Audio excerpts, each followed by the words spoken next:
पिछले 2 अंकों में हमने देखा भारत के सबसे दूर दराज क्षेत्रों में से एक लाहौल स्पीति को, यहाँ के लोगों को, उनकी जिंदगी को, उनकी चुनौतियों को, उन इलाकों को जो साल के 5 महीने पूरी तरह देश से कट जाते हैं, ढक जाते हैं 20-20 फीट ऊंची बर्फ की चादर से, पर बावजूद इसके वो हंसकर जिंदगी जी रहे हैं, उन कठिनाइयों से लड़ रहे हैं जिन्हें शहरों में रहने वाले लोग शायद कभी न समझ पाएं।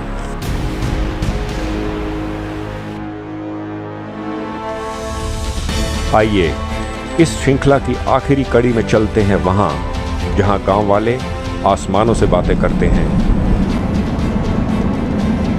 परी लोक जैसी है ये जगहें, बस यहां परियां ही नहीं हैं। और साथ ही मिलेंगे 5 महीने की बच्ची सोनम से।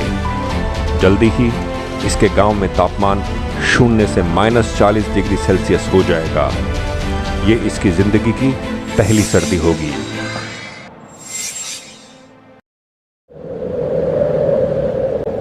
गहरे नीले गगन के नीचे ये ऊंचे हिमालय के पहाड़,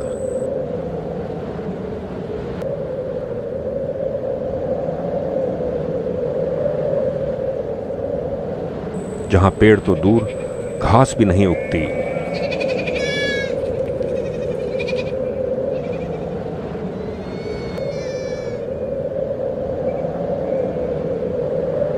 पर यह पूरा इलाका, स्पीति का इलाका, है बहुत दिलकश।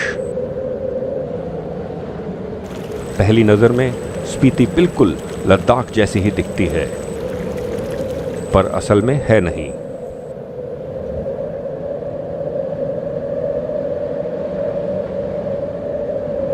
कई खूबियों को समेटे बैठी है ये अपने बीच। स्पीति के हर कोने में साए साए करती हवा,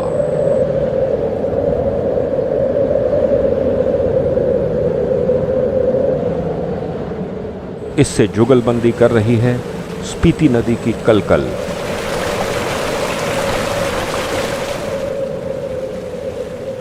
या कहीं दूर किनारों से टकराती चंद्रताल की लहरें।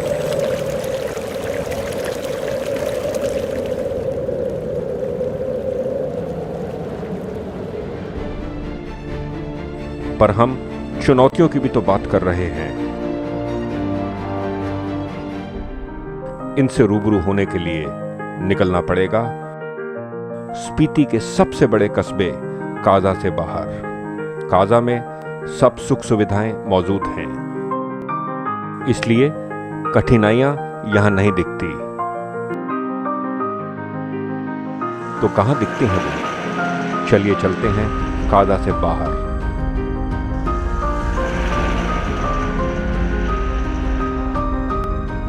इन पहाड़ों के भी पार करीब 1 घंटे का पहाड़ी सफर। इसे तय करने के बाद हम पहुंचे हैं इस कॉमिक गांव में।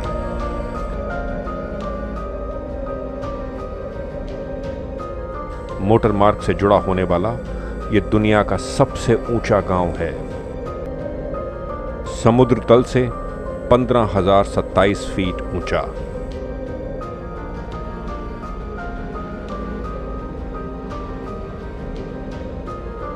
असली ऊंचाइयों का एहसास यहां कॉमिक आकर होता है।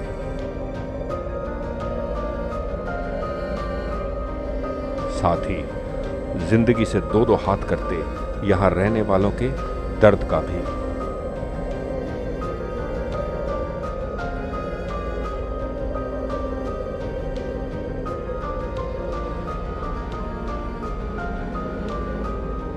बर्फ कुछ ही हफ्तों में पड़ जाएगी, इसलिए जरूरी है इस जौ को ठिकाने लगाना।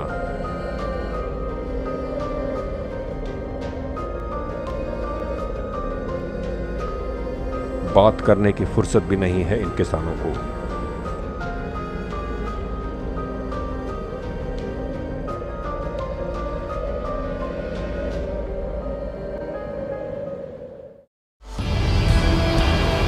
सिर्फ 13 घर हैं कॉमिक गांव में।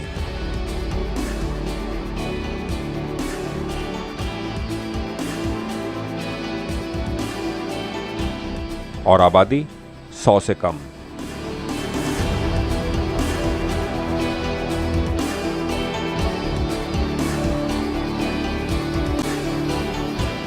ये हैं 32 साल के सैरिंग अंगड़ुई और इनकी पत्नी सैरिंग पॉल्डन। साथ में इनकी 5 महीने की बच्ची सोनम।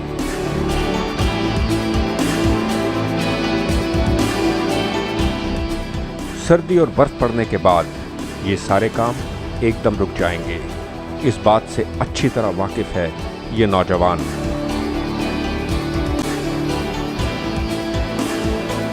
प्यार है सैरिंग को अपने इस गांव से। हालांकि यहां जीना कितना मुश्किल और जोखिम भरा है, इसकी भी एक लंबी लिस्ट है इनके पास। कठिनाई तो बहुत सारी है। जैसे बिजली का हो गया सर्दियों में, पानी का हो गया, रोड का हो गया। अच्छा, बिजली नहीं आती? बिजली विंटर टाइम में नहीं जी, बिल्कुल भी नहीं। बिल्कुल भी नहीं। कई बार तो कुछ 2-3 महीने तो टोटली नहीं। 2-3 महीने? 2-3 महीने, क्योंकि स्नोफॉल की वजह से ये सारे तारे टूट जाते थे, फिर उसे जोड़ नहीं पाता बर्फ़ की वजह से, फिर सारे रोड से कट जाते हैं। फिर यहाँ से काज़ा तक हम याग में ले जाते हैं, याग में बिठा के सारे गांव वाले मिलके ये काज़ा तक छोड़ देते हैं, फिर काज़ा से आगे रेफ़र कर देते हैं। क्योंकि बाई रोड के साइड जाते हैं, क्योंकि ऊपर तो सारे बर्फ़ इकट्ठे हुए होते हैं। फिर शुरू में एक दिन तो उस बर्फ़ को आदमी पैदल जाके फाड़ते हैं, फिर दूसरे दिन याग ले जाते हैं बिठा के। हाँ जी, अगर कम बर्फ़ पड़ा कुछ आधा 1 फुट का तो पीडब्ल्यूडी वाले डिपार्टमेंट खोल देते हैं। 1.5-2 फुट बढ़ गया तो फिर नहीं खोलते, फिर पूरा अप्रैल में ही इकट्ठे खोलेंगे, क्योंकि 5-1 महीने का सीज़न रहता है, उसके बाद बर्फ़ से ढके रहते हैं, तभी लोग कुछ कर नहीं पाते। जैसा कि हम पहले भी बता चुके हैं, स्पीति में ज्यादातर लोग बौद्ध धर्म को मानते हैं। ये मठ इनको अलग तरह की ऊर्जा देते हैं।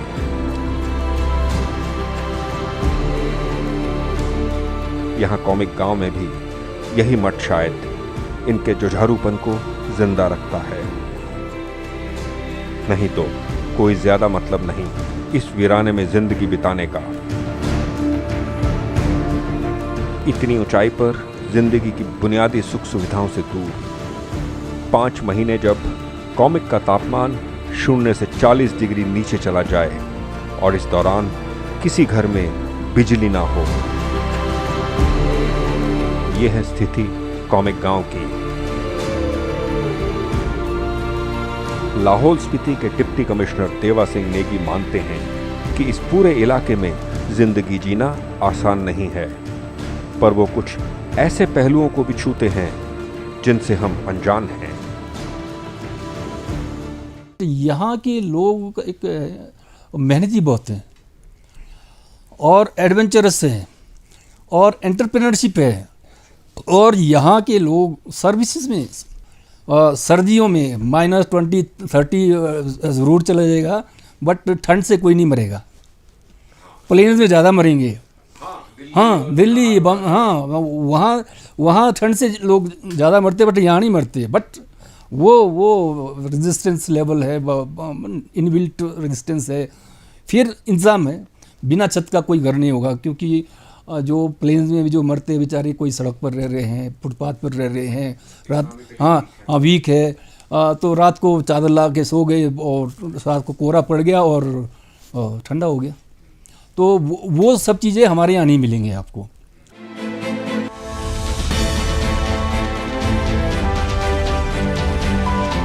कॉमिक की ही बगल में है एक और आसमान छूता गांव हिक्किम।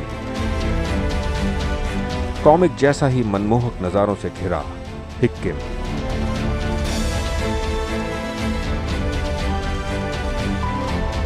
लेकिन यह गांव पर्यटकों में बहुत लोकप्रिय है। इसकी वजह है ये दुनिया की सबसे ऊंचाई पर मौजूद डाकघर। शहरों में डाकघर चाहे अपनी चमक खोते जा रहे हों, पर यहां इतनी ऊंचाई पर ये कौतूहल पैदा करता है।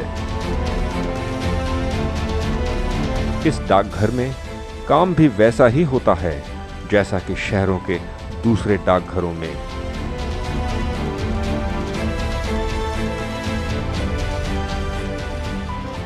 हिक्किम में और कोई आए ना आए, बाइकर्स जरूर आते हैं। आखिरकार इतनी ऊंचाई पर बसे गांव में पहुंचना भी तो किसी उपलब्धि से कम नहीं है।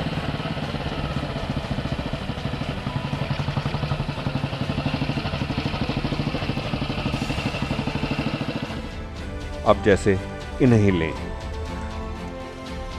राजस्थान से अपनी बाइक्स चलाते हुए ये दोस्तों की टोली आ पहुंची है हिक्किम। खुश हैं ये लोग और स्पीति के इस इलाके में पहुंचकर काफी उत्सुक भी। मैं बीकानेर राजस्थान से आया हूँ। अच्छा। ऑल द वे ड्राइव करके आया हूँ and I am a geologist. I am a geologist. तो मैं थोड़ा बहुत माउंटेन्स के बारे में नॉलेज मेरा गेन करता रहता हूँ। अच्छा। तो पहले मैं ले जाके आया था सर, खारदुंगला 2 बार जाके आया, नेक्स्ट स्पीति। जो नेचर है वो वर्जिन है बेसिकली अभी, और जो स्काई का कलर हमें दिखाई देता है ऐसा शायद किसी सिटी पे दिखाई नहीं देता है। अच्छा।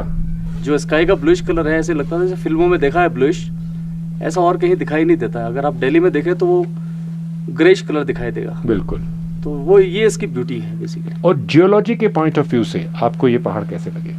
सर जियोलॉजी के पॉइंट ऑफ व्यू से वैसे तो हिमालय जो है that is the youngest mountain and it has got a very geology. Tertiary period का बना हुआ है ये, यंगेस्ट माउंटेन है।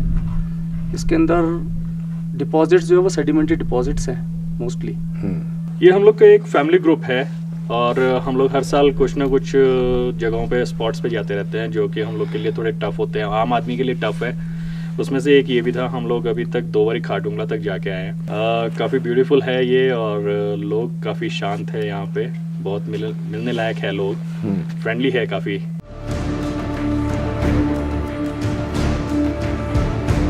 हिक्किम गांव की आबादी भी 100 से कम है।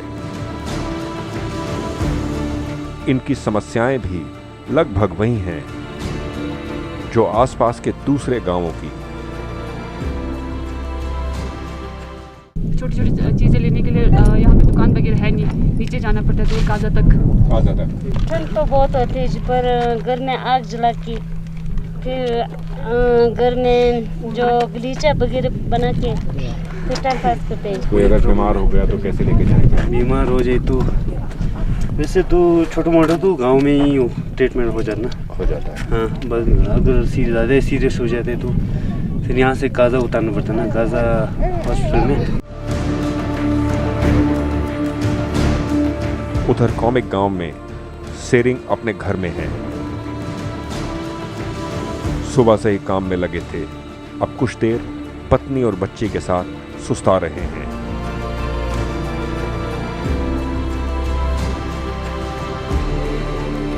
कोने में रखा गैस का सिलेंडर और कुछ एक बर्तन, यही जमा पूंजी है इस दंपत्ति की।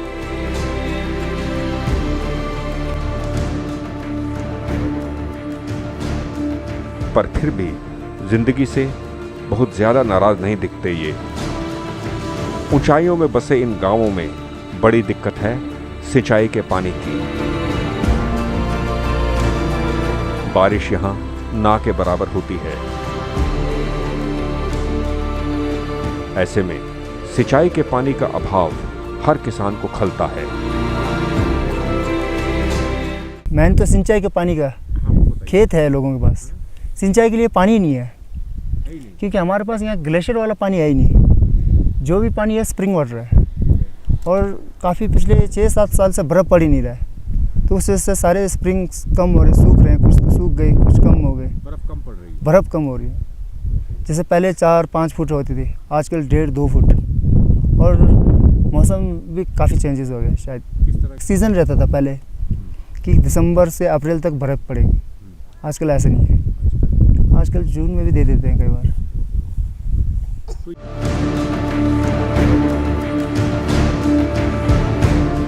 कॉमिक और हिक्किम के पास ही एक और दिलकश गांव है, लांगजा।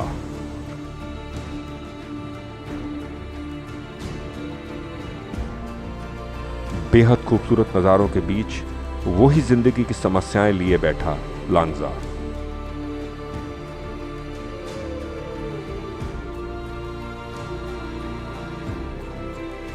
कुछ ज्यादा कर भी नहीं सकते यहां रहने वाले।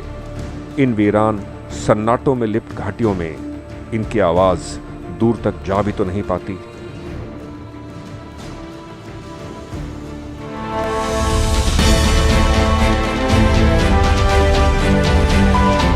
तो ये हैं इन आसमान छूते गांवों की कुछ सच्ची कहानियां।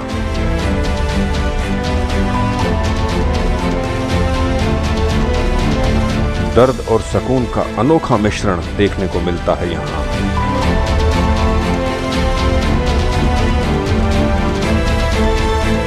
सिर्फ इन्हें देखने वाली आंख होनी चाहिए। ऊंचाइयों पर बसे इन गांवों से दूर जाने का मतलब है नीचे स्पीति घाटी में उतरना।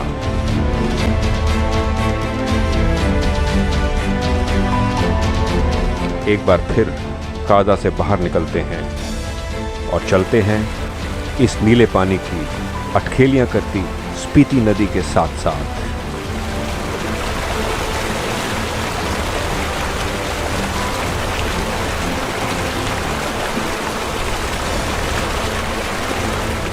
वो गांव तो पीछे छूट गए, पर उनका एहसास अभी बाकी है।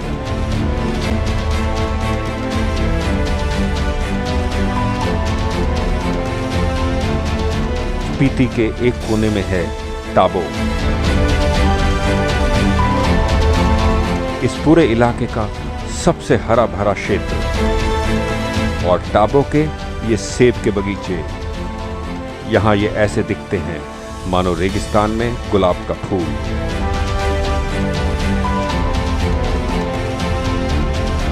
टाबो से कुछ घंटे सफर के बाद आता है किन्नौर का खुशनुमा इलाका। पूरी तरह मेहरबान है प्रकृति किन्नौर पर। ये सिक्के का वो पहलू है जिसे सब देखना चाहते हैं। पर्यटकों की पसंदीदा जगह है किन्नौर। लेकिन दूर पहाड़ों पर जो गांव हम पीछे छोड़ आए हैं वो भी नहीं भूलते। कॉमिक, हिक्किम, लांगजा, इन जगहों की विकट परिस्थितियां और यहां रहने वालों की जिंदा दिली। थोड़ी चिंता जरूर है सेरिंग अंगलुई को अपनी बेटी को लेकर, और थोड़ी बेफिक्री भी है अपने सूरत हाल को लेकर। जैसे आप कितना पढ़ा पाते हैं, पूरी कोशिश रखेंगे ज़्यादा से ज़्यादा पढ़ाएं। कुछ सर्दियों में थोड़ा खाओ, गर्मियों में कमाओ, काम करो। एंजॉय लाइफ है।